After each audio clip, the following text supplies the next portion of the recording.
Physical Gifted.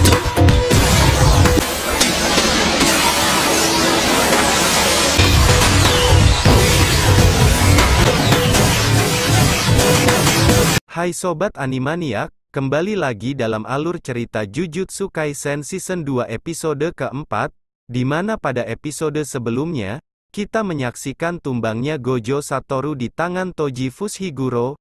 Gimana kelanjutan kisahnya? Tanpa berlama-lama lagi langsung aja kita menuju ceritanya, Ton.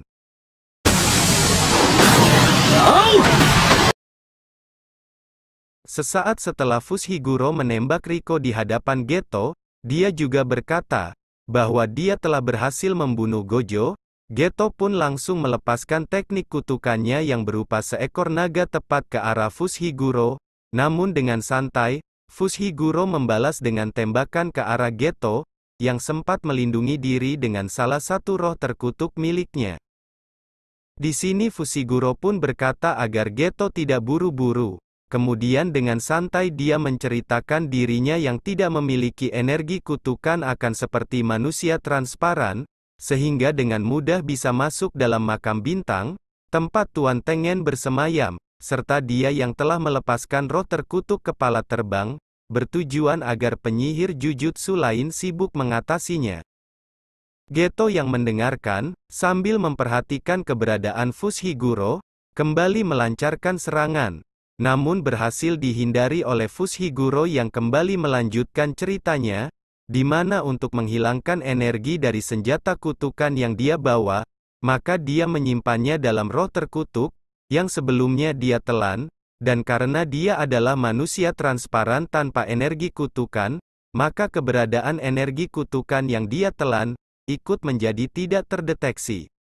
Fushiguro pun menjawab pertanyaan Geto, mengenai dirinya yang mengetahui pintu menuju makam bintang, adalah karena panca inderanya menjadi lebih kuat karena pembatasan, sehingga dia mampu mencium aroma dari jejak kaki yang ditinggalkan. Kemudian setelah Fushiguro menjawab kemungkinan yang terjadi pada Kuroi, Geto kembali menyerang Fushiguro tanpa henti, dengan pengendalian roh terkutuk miliknya.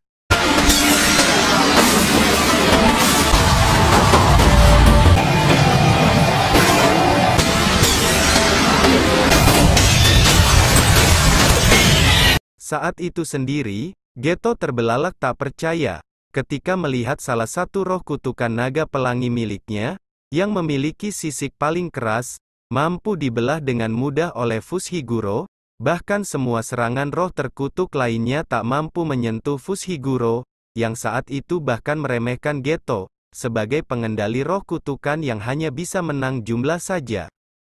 Bahkan ketika Geto menggunakan perluasan penghalang dengan salah satu roh terkutuk pendendam miliknya, berwujud wanita yang sangat menyeramkan, dengan perjanjian yang tidak bisa dihancurkan sampai menjawab pertanyaan dari roh terkutuk tersebut, Fushiguro pun dengan santai menjawab, dan di saat yang bersamaan pula, menghancurkan perluasan penghalang milik Geto, tepat ketika telinga Fushiguro akan digunting, di mana terdapat banyak gunting raksasa lainnya, yang siap memotong tubuh Fushiguro.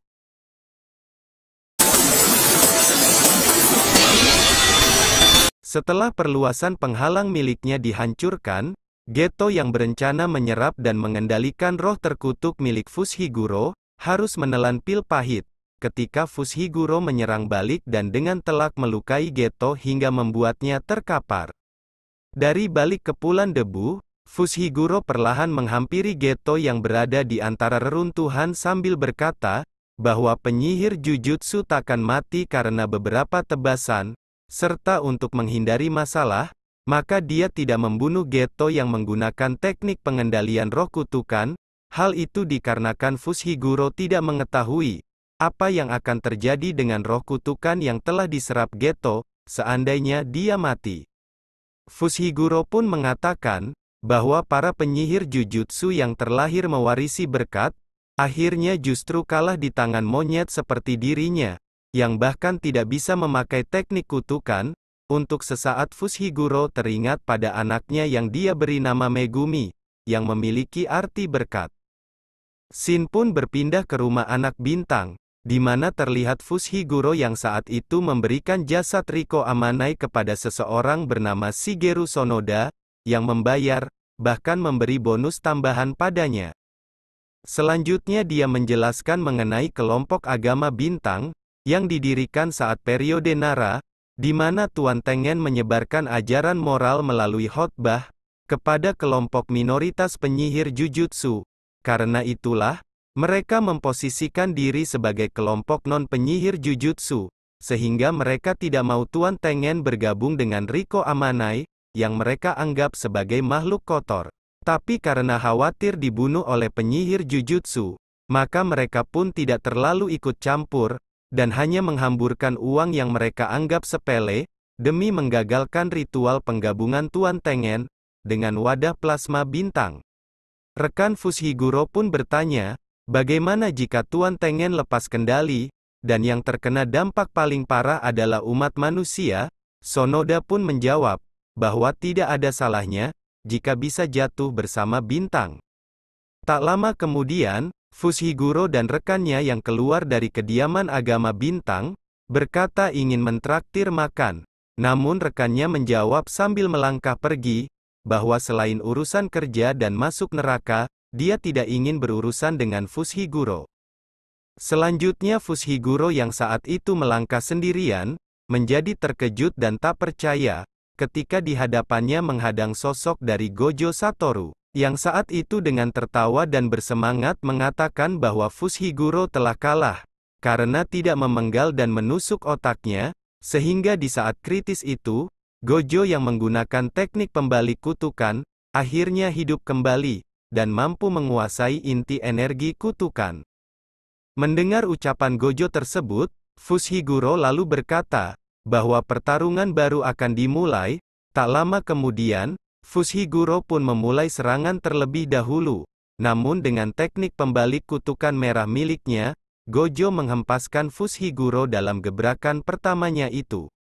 Setelah kalah dalam gebrakan pertamanya, Fushiguro kemudian bangkit, dan memeriksa kondisi tubuhnya, sebelum kembali memulai serangannya.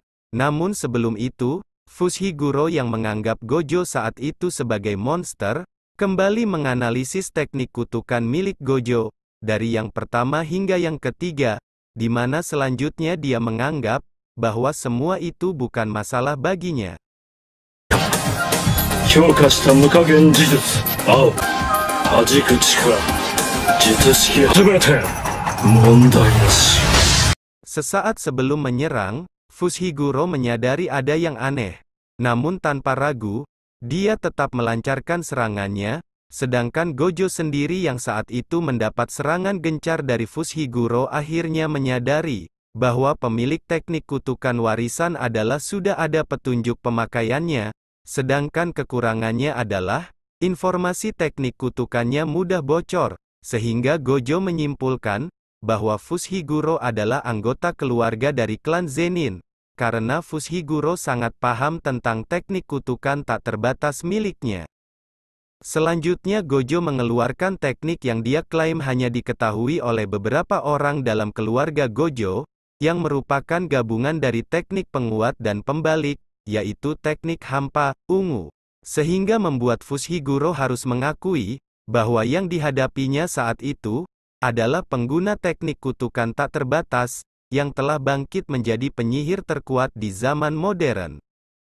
Gojo kemudian menghampiri Fushiguro, yang saat itu dalam keadaan mengenaskan, dengan luka yang sangat parah di tubuhnya, untuk kemudian menanyakan kata-kata terakhir dari Fushiguro, yang dijawab tidak ada. Namun mendadak dia teringat kepada anaknya Megumi. Fushiguro lalu mengatakan pada Gojo, bahwa 2-3 tahun lagi, anaknya akan dijual kepada keluarga Zenin, dan menyuruh Gojo untuk melakukan sesukanya. Selanjutnya, Fushiguro pun tewas dalam keadaan berdiri. Sementara di tempat lain, tampak roh terkutuk milik Fushiguro yang terluka, sedang mendekati Geto yang menatapnya dengan tajam, ketika roh terkutuk itu memanggilnya ibu dan minta digendong. Scene lalu berpindah, ketika Geto yang tiba di kediaman agama bintang, menjadi sangat terkejut tak percaya, Saat dia melihat keberadaan Gojo di antara pengikut agama bintang, yang saat itu sedang membawa jasad Riko. Geto lalu menanyakan apa yang terjadi pada Gojo. Namun saat melihat jasad Riko, Geto kemudian menyalahkan dirinya, namun Gojo mengatakan, bahwa dialah yang gagal, jadi ini bukan salah dari Geto. Geto lalu mengajak Gojo kembali, tepat di saat Gojo bertanya, apakah orang-orang di situ mereka bunuh saja? Namun Geto melarang, dan menganggap tidak ada gunanya, karena semua orang yang ada di situ hanyalah para pemuja biasa, dan bukan dalang sebenarnya, yang mengetahui tentang ilmu sihir.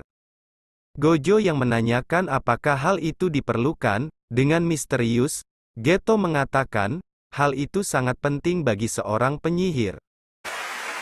術師にはな、大事なことだ。